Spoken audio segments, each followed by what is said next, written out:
It's time for local stories from across the East. Local food. Local fashion. Local businesses. This is your home for local. This is the East's Daily Download on Eastern North Carolina CW. Hello and welcome to the East Daily Download. My name is Mark, joined with Anissa, Lauren, and John. We are here at Stumpys Hatchet House in Uptown Greenville. We decided to get out of the studio, go on location, Uptown Greenville, have some fun, throwing hatchets. It's going to be a good day. It's actually going to be a good week. We're going to be here all week long. So join us throughout the course of the week. And don't forget, you can watch this show at WNCT.com under the download tab. Also, you can follow us on Facebook and Instagram using the East Daily Download hashtag. One other way to see us, the mobile app. Get the WNCT mobile app and WNCT.com under the download tab. Now, as all that's being said and done, I'm going to go inside and we'll get started. So stick around, check this story out. Now downloading People and Places. It's all aboard for history in downtown Washington. Well, that's what makes it unique, because we do kind of play off the Underground Railroad. This old caboose is home to the Washington Waterfront Underground Railroad Museum. But in Washington in the mid-19th century, it wasn't typically a train slaves hopped on to find freedom. We call the Pamlico River an avenue or alley of freedom. It was the river that provided an escape route to a new life. In researching all of the history of the Washington waterfront, we found that many freedom seekers, documented wise, let the waterfront get into their freedom. So it's a great story to tell. And now, just feet away from the waterfront sits this unique museum rich in local history. History the museum's creator discovered almost by accident. Actually, I was writing a book for my grandchildren about our ancestors. Long story short, I came away with 300 years of African American history nobody had ever talked about. I mean, I'm Washington born, raised, and educated, so is my husband, and we had never been taught this stuff. After that, Lisa and her husband began a walking tour around Washington, spreading the true meaning of the Underground Railroad. A network of people helping people. And in 2016, they opened the museum inside this restored caboose. Understanding history is what gets us to healing. Understanding Underground Railroad history helps generations to understand maybe things that they did not understand in the past. Lisa says she's seen visitors from all 50 states, some getting emotional over what they see here. People literally break down crying because they say, first of all, I never knew. Or they'll say, this is a part of my history and now I have a right to own it and to be able to share it. Some people just stand here and read for hours. The documented information here makes the museum an official National Park Service Underground Railroad Network to Freedom site. That means a lot to Lisa, but it's knowing that the visitors learn while they're here that means even more. I am very amazed. I'm very amazed. But people love history and they want to be educated about their past using both sides of history, the good side and the not so good side. Now downloading Meltivational Monday.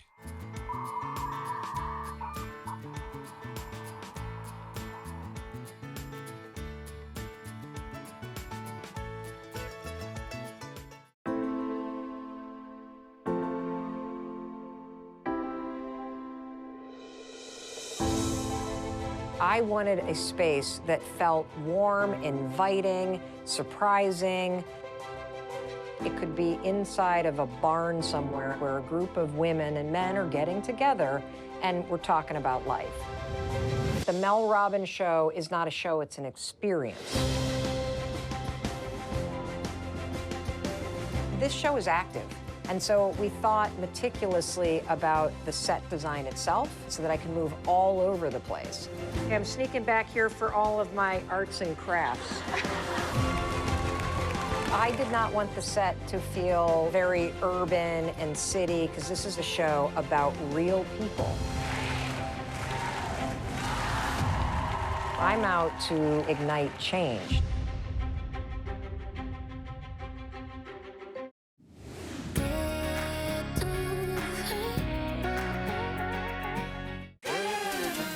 It's ingrained in me.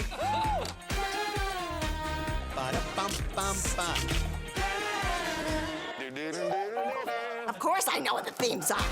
Entertainment Tonight. That's what people want. It's hard to think of Entertainment Tonight without. Oh, I know it. I mean, come on, since I was a little kid. This is Entertainment Tonight. This is the Bible of show business.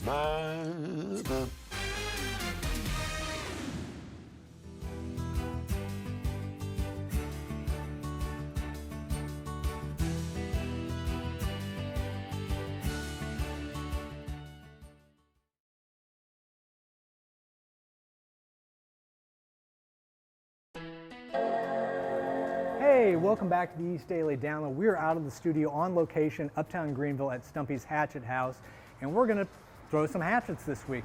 Hey Josh, how's it going? Good, how are you doing, sir? So tell us what we need to know and what our viewers need to know about getting started here at Stumpys. So y'all want to learn how to throw some axes? Yes. All right, we'll get y'all checked in right here. We'll step over to the trainer room. I'll go over some common sense safety rules, just make sure everybody knows what we're doing, and then we'll get y'all going. It's that simple. Well, I'm sure it's more complicated than that, but it's that simple-ish, simple adjacent. We'll be back in a little bit. Check this story out, and when you come back, throughout the course of this week, you're going to see a little bit of friendly competition between all of us. Well, someone's going to fill in for Lauren because she can't throw right now. Yeah, it happens. We'll see you in a little bit. Check this out. The idea behind the Forgotten Soldier exhibit is to shift your gaze. Curators like Kate Egner-Gruber say that was their idea when putting it together. We're trying to tell a more complete story of the American Revolution. We're trying to tell stories that have been forgotten since the American Revolution and tell a more holistic, more complete story. When you first walk in, you're greeted by a timeless photo of the Boston Massacre, but then your eyes are guided to Crispus Attucks, a man of mixed race who's believed to be the very first martyr. This theme continues as you move forward. And I love that you walk into the gallery and you see these artifacts, and then you're immediately confronted with this plantation slave quarter landscape. Paintings and rare documents highlight what the experience was for African Americans and the decisions they had to make. Sometimes they're making choices given very little time, little information, and they just have to act very, very quickly, and then of course live with the consequences of whatever those choices are. Gruber explained for many this option was alluring, but later would prove unfulfilling for most. Deeper into the exhibit, you'll see very important documents that describe what it meant for blacks when the war was said and done, and the British Army had lost, including a woman named Mary Perth. Mary Perth, she's 43 and she's described as a stout wench. And you see here, again, that she came from John Willoughby in Norfolk, Virginia, and she left him 7 years ago. Stories like this fill the gallery and disclose many names and faces that you may never have heard of before in history books. Gruber says you won't realize how much you need to know this until you're here. We want our visitor to walk out of this gallery and take this new toolkit, this new idea of shifting the gaze into the permanent gallery, into other museums, and into their everyday life. We want our visitors to learn how to see things that they hadn't seen before, to look beyond the known and look into the unknown, and hopefully have a more complete understanding of our past. The East Daily Download is all about local businesses. If you're interested in having your local business showcased, contact Joel Bullard at 252-355-8520 or jbullard@WNCT.com.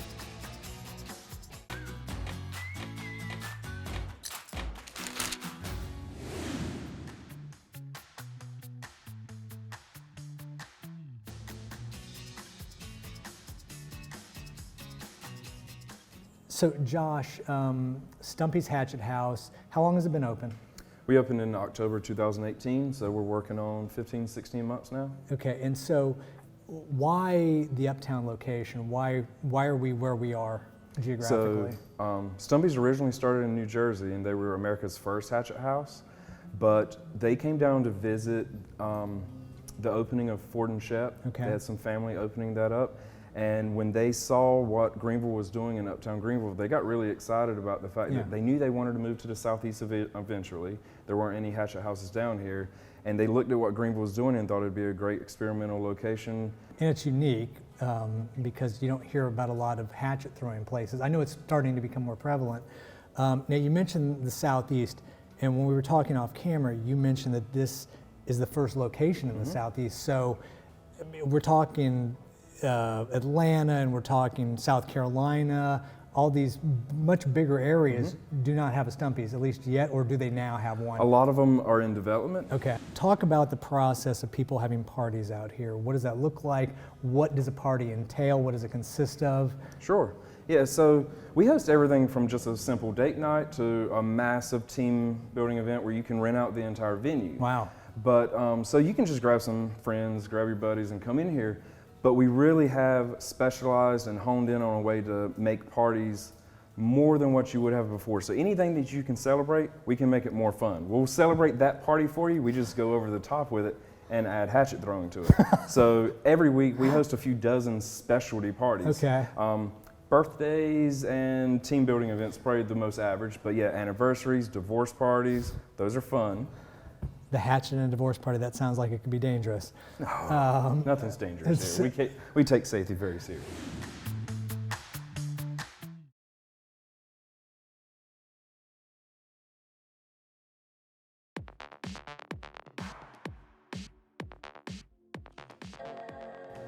Okay, well that's gonna, hey everybody, welcome back to the East Daily Down. We just finished doing our waivers up here at Stumpy's Hatchet House.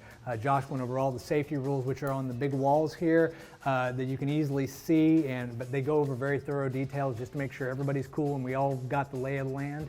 And now he's gonna take us back to the throwing pit. Right, let's go have some fun. After you. We will be back in just a little bit here on the East Daily Download. Check this story out and we'll see you shortly. He's after all of us now. None of us are walking out of here unless we work together. Who needs superpowers or a bunch of CGI to make a believable movie? Not the Birds of Prey. We had almost no VFX with any of our action sequences. Most of the stunts our actors actually did themselves, so they trained for months and months. I really wanted to show women in powerful with their own physical selves and the physicality of that instead of relying on, you know, gadgets or like a lot of superpowers. It was difficult, but it was worth it. Yeah. You know, there was a lot of bumps and bruises. I tore my meniscus day one. She injured her neck, her leg, your foot. I mean, you had a lot of injuries. Shoulder. Shoulder, you know, but we all pushed through. We all wanted it to be so good.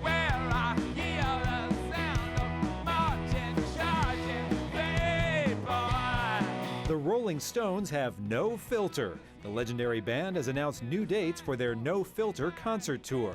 The summer jaunt kicks off in San Diego May 8th, hitting 15 U.S. and Canadian cities, culminating in Atlanta, Georgia on July 9th. In Hollywood, I'm David Daniel. After talking with the mayor and local business owners on Main Street, I can tell you one thing. This small town is not playing around. They have a video ready for submission, and excitement is buzzing through the community. We got really excited about the opportunity. We feel like that we're maybe a little different from some of the towns that might be applying. Hurricane Florence hit Wallace hard in 2018. It flooded so many homes in our area. It blew roofs off some buildings downtown. The town is still struggling to get back to normal, but HGTV's new show could change that. We just feel like that this is such a wonderful opportunity to be able to have something positive going on in Wallace. The series would essentially revitalize the town with a physical makeover. We need a facelift in Wallace, and this is our opportunity. Organizers say their next step is to submit the town's video. People in the community are keeping their fingers crossed until they hear back. To check out the town's full submission video, you can head over to WNCT.com and click on Online Originals in the feature section. In Wallace, I'm Kayla Schmidt, 9 on your side. Now downloading Medical Minute. If you have a driver's license, you've probably been asked the question, would you like to be an organ donor? Although it's a tough question to be asked, it's saving many people's lives. When it comes to organ donations, it sometimes takes a life to save one. In reality, one organ donor can save many lives. It's always upsetting when we lose a loved one, but at least in many instances when patients can be donors, we know that they live on in, sometimes in 7 or 8 different people. David Lesser is ECU and Vidant's chief transplant surgeon. In North Carolina, we had an amazing year of so many families willing to give that gift of life.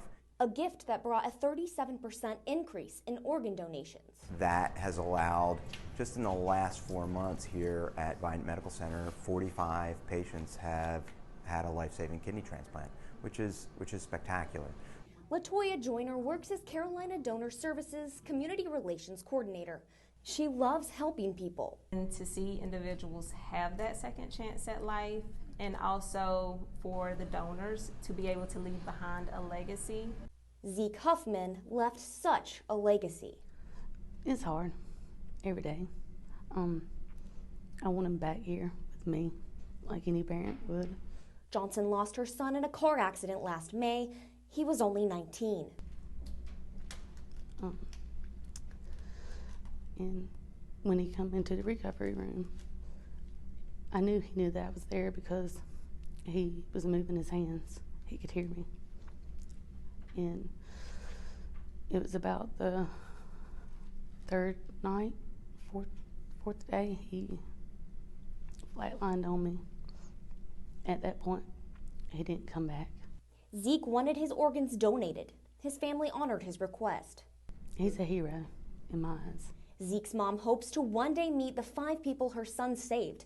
Until then, her gift is encouraging more people to be donors. For more information on organ donations in North Carolina and how you can become a donor, head to WNCT.com and click Online Originals in our features section. In Greenville, Madeline Ashley, 9 on your side.